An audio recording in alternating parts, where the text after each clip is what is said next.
burya nta kintu Imana itakora ikoresheje umuntu yihitiyemo.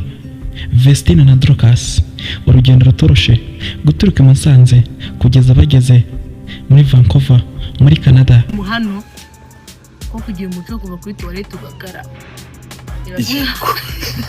nakoze uwo muco nawe kagiye muri toilette rero Dorcas tugenda kandi azungu tatureba mitangaruka none cyo cy'umuntu cyashije mu mutwe kirasakana cyashije babwiye protokole zibina ndasigina nakuza mu rugo nazoga bizo ariko ve n'ubundi ni ibisanzwe ahubwo atagira kirewe that don't thank you ni umuco iyo uvuye muri toilette uramukanya ukaza ugafatira indazi cyandoro kazi kirazi kiraruka warasaze ba cyangwa kinde cyo barakaraba karaka bidoga isema ndi guseka barakaraba kibaze ko byitse umaze gufata denti ya kazi nibukije njyewe nane ya wavuze ati dore ngo turi kushina kikandi baratamabwe ntumenyera gukaraba cyane intoki nudakaraba uzarwara gusa nutikarabira umwanda ntago rwaza umwanda. Ni igitaramo bakoreye muri Vancouver muri Canada cyitabiriwe n'abantu benshi batandukanye baturutse mu bihugu bitandukanye nka Kenya, Amerika ndetse n'ibindi bihugu.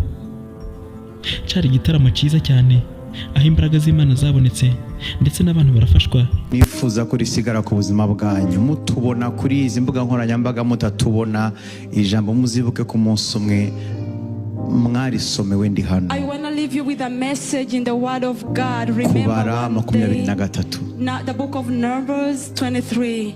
Mu gihe ariko hashaka as he's still looking for it. Dorcas barava hano bajya Regina. Dorcas they gonna live here to Regina. Turi kumwe Regina bahave bajya Winnipeg. They gonna go to Winnipeg after Regina. Nyuma bazaca Edmonton. After they gonna go to Edmonton. Duse n'abashoje icyo wahabonye kubara 23. Numbers chapter 23. Dalinye mbibabwire no mudira kibazo. Let me tell you, speak it out. I'm not much sure about the book. Harimo umurongo uvuga ngo there is a verse which says kubera ko mwakira neza abantu because you really receive namwe umugisha uzabomeho n'urubyaro rwanyu. May the blessing stick on you and your children. Dore ubundi bigitangira urugendo guturuka i Musanze ukuntu byari byifashe. Tibanga ryanjye wowe mwami wowe niwe nyumvira ubusa zakubwira byose ntacyo nsize inyuma wowe niwe mvamo na rimwe. Bakigera i Kigali Imana yabahaye mu bushobozi ibaha imbaraga ndetse bahuza n'abantu b'umumaro nkaho dadi wabo uwitwa Irene Murinda Habi abitaho bikwiye ndetse abagira neza, nkaho Vestine amaze gutera imbere yashatse umugabo kandi ashaka umugabo umukunda namukunda cyane. None uyu mwaka byabaye ibintu bidasanzwe aho babonye imbaraga z'Imana ndetse bagira n'amahirwe yo kubatumira mu bitaramo bitandukanye bibera hanze.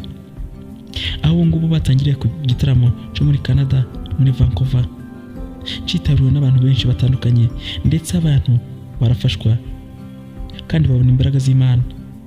Izere nawe ibyawe bizagira neza.